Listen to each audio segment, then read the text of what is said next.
Dear people watching and listening, kindly like and share this video and subscribe to my YouTube channel. Kindly support me through Patreon so that I can keep making such audiobooks for you. For your ease, the video has been divided into chapters, which can be found in the description. Izharul Haq, The Truth Revealed, by Maulana M. Rahmatullah Keranvi. This is the very book which empowered Sheikh Ahmed Deedat with the knowledge of the Christian scriptures, which enabled him to challenge the claims of the Christians on Islam, the divinity of Jesus Christ, and their own religion as a whole. The book, internationally recognized as one of the most authoritative and objective studies of the Bible, was originally written in Arabic under the title Izharul Haq by the distinguished 19th century Indian scholar Maulana Rahmatullah Keranvi and appeared in 1864. The book was subsequently translated into Urdu and then from Urdu into English by Muhammad Wali Razi. The present publishers are bringing the Wali Razi translation out as a series in several installments, of which this is the 3 parts put together.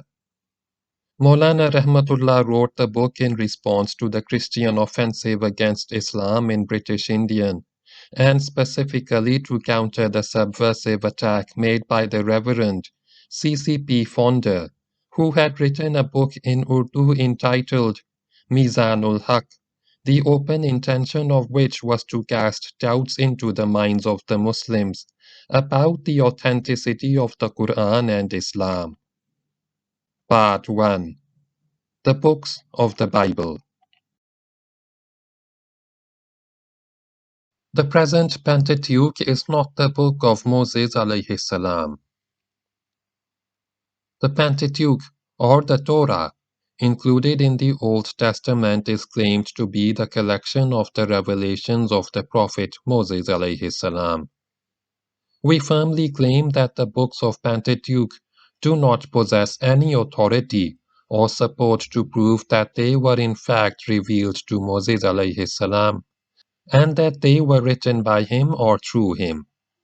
We possess sound arguments to support our claim.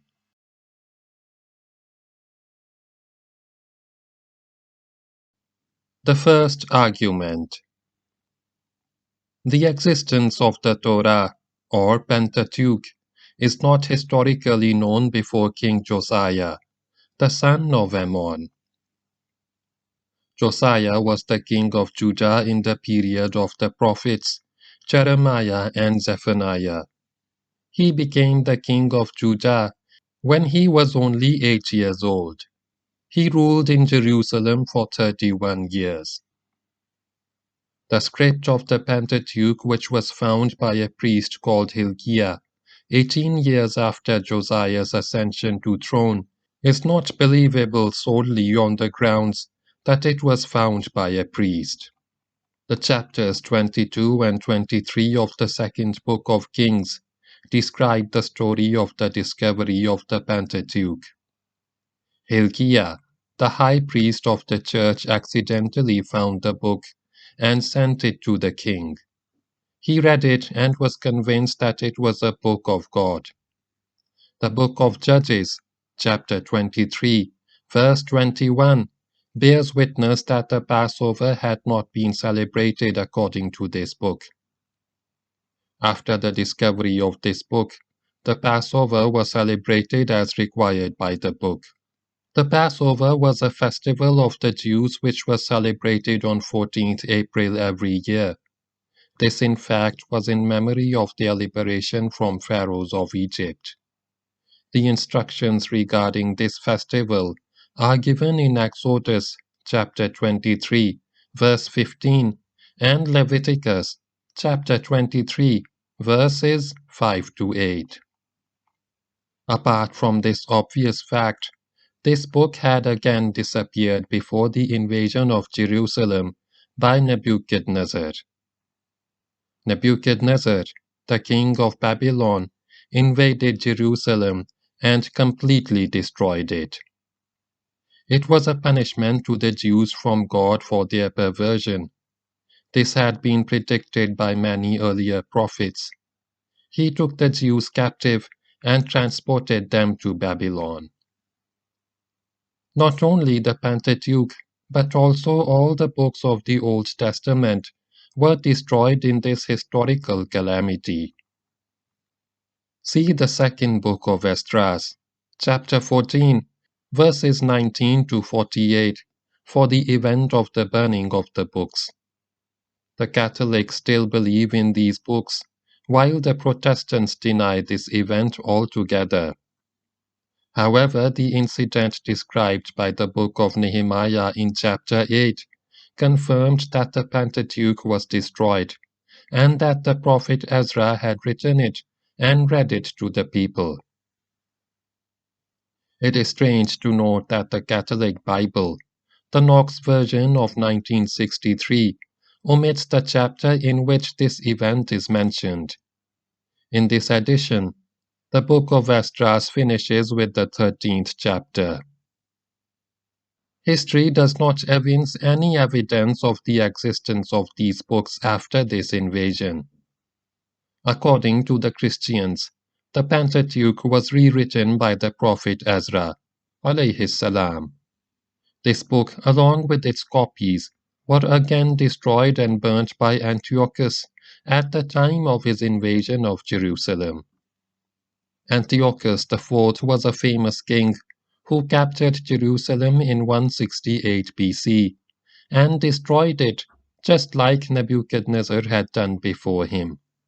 The first book of Maccabees describes his invasion of Jerusalem and the incident of the burning of the Pentateuch and its copies.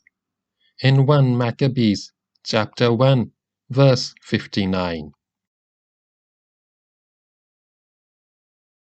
The second argument.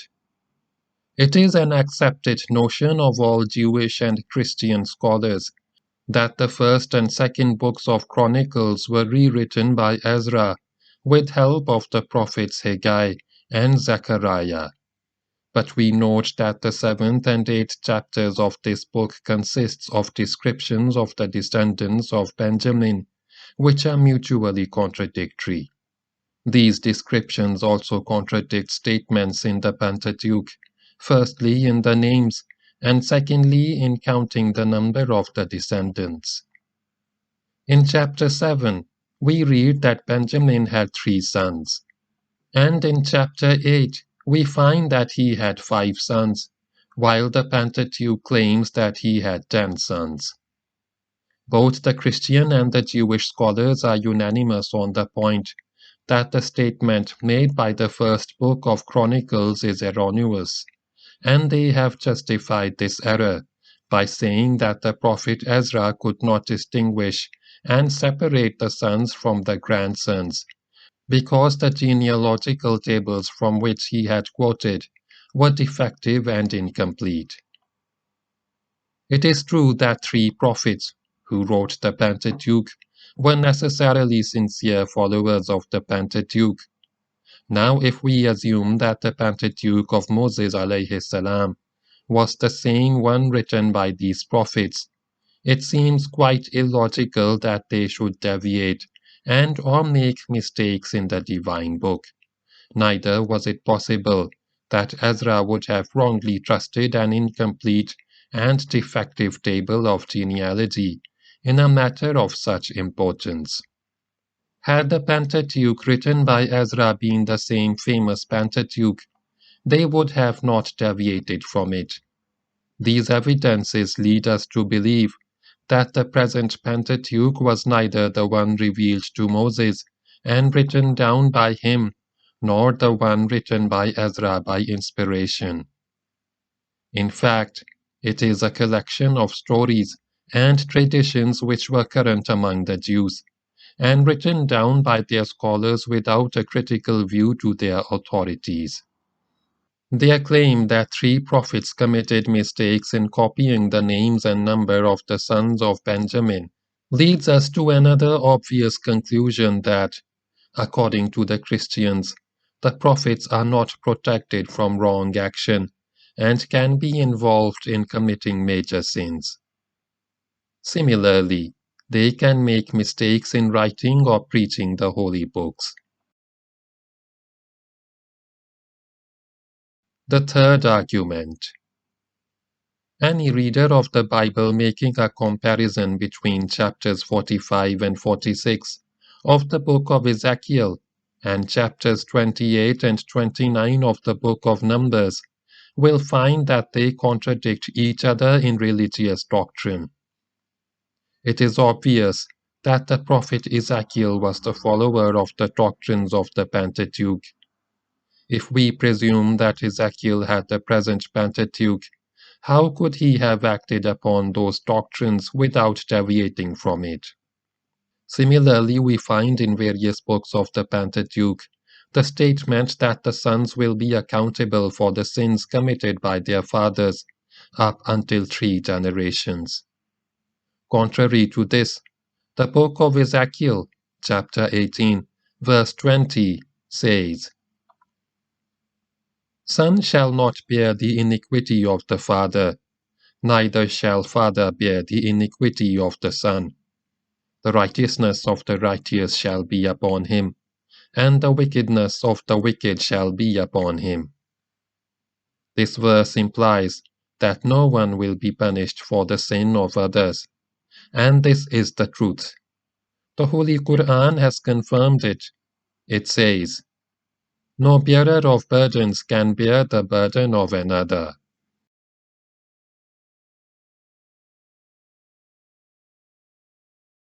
The fourth argument. The study of the books of Psalms, Nehemiah, Jeremiah, and Ezekiel testifies to the fact that the style of writing in that age was similar to the present style of Muslim authors. That is to say, readers can easily distinguish between the personal observations of the author and his quotations from other writers. The Pentateuch in particular is very different in style, and we do not find even a single place to indicate that the author of this book was Moses alayhi salam. On the contrary, it leads us to believe that the author of the books of the Pentateuch is someone else who was making a collection of current stories and customs of the Jews. However, in order to separate the statements which he thought were the statements of God and Moses alayhi salam, he prefixed them with the phrases, God says, or Moses said. The third person has been used for Moses in every place. Had it been the book of Moses alayhi salam, he would have used the first person for himself. At least there would have been one place where we could find Moses alayhi salam speaking in the first person. It would certainly have made the book more respectable and trustworthy to its followers. It must be agreed that a statement made in the first person by the author carries more weight and value than his statement made by someone else in the third person. Statements in the first person cannot be refuted without powerful arguments, while statements in the third person require to be proved true by the one who wishes to attribute those statements to the author.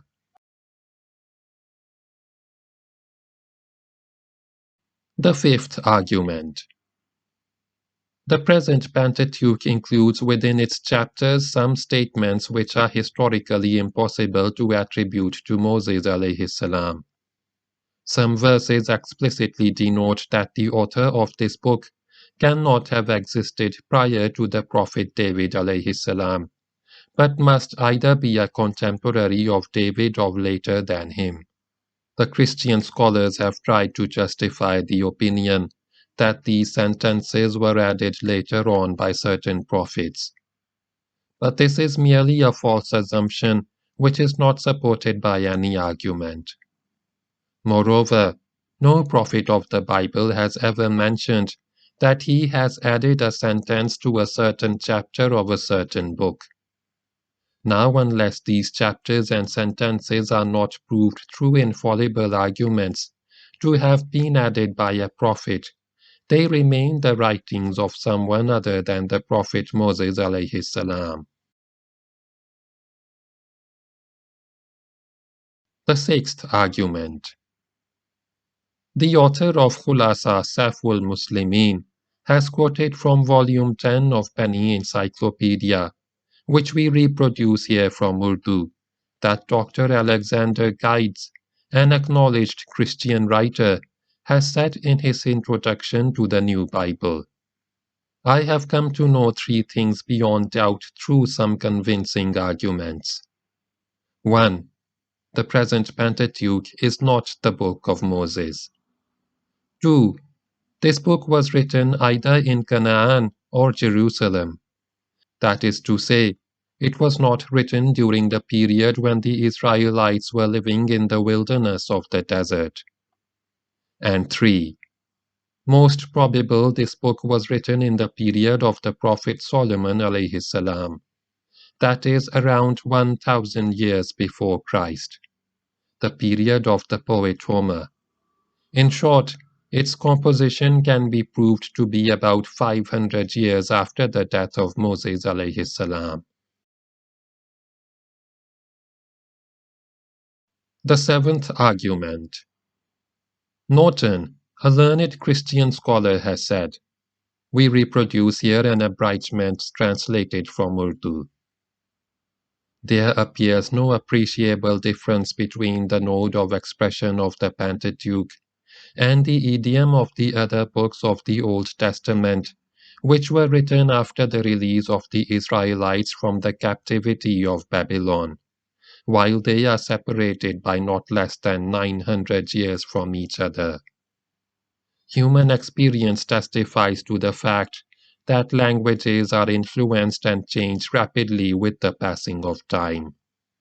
For example, if we compare current English language with the language of 400 years ago, we notice a considerable difference in style, expression, and idiom between the two languages.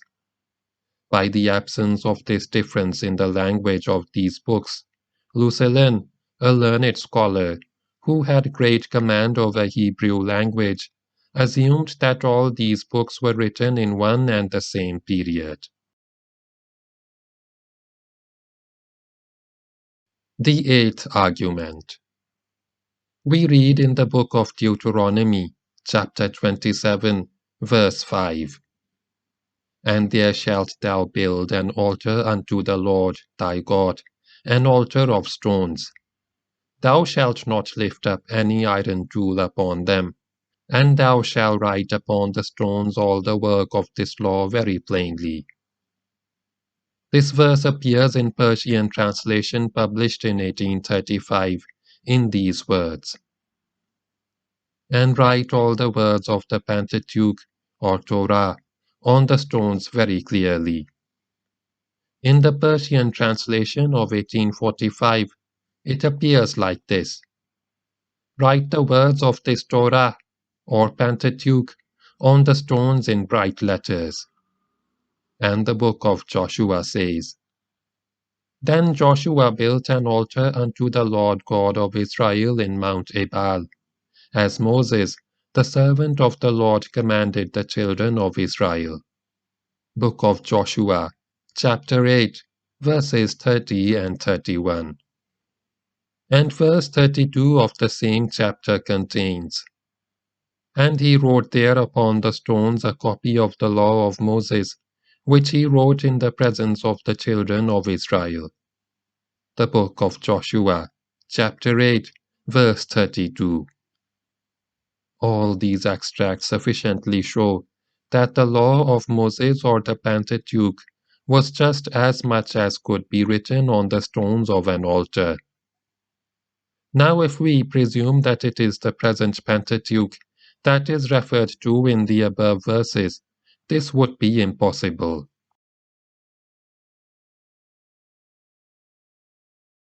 The ninth argument. Norton, a missionary, said, Writing was not in vogue in the time of Moses alayhi salam, indicating that if writing was not in use in the period of Moses alayhi salam, he could not be the author of the Pentateuch. If the authentic books of history confirm his statement, this can be a powerful argument in this connection. This statement is also supported by the book English History, printed by Charles Dallin Press, London, in 1850. It says, "The people of the past ages used to scribble on plates of copper, wood, and wax, the needles of iron and brass of pointed bones. After this the Egyptians made use of the leaves of the papyrus reed. It was not until the 8th century that paper was made from cloth. The pen was invented in the 7th century AD. If this historian is acceptable to Christians, the claim made by Norton is sufficiently confirmed."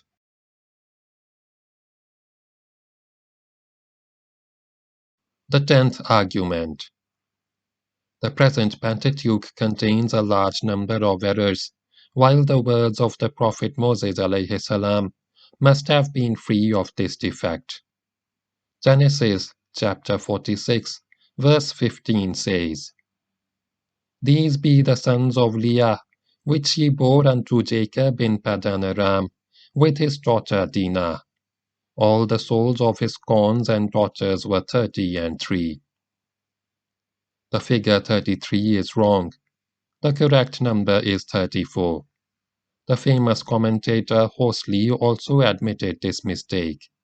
He said, "If you count the names, including Dinah, the total comes to 34, and Dinah must be included as is evident from the number of the sons of Zilpah, because Sarah was one of the 16. Similarly, the book of Deuteronomy, chapter 23, verse 2 contains this statement, "A bastard shall not enter into the congregation of the Lord.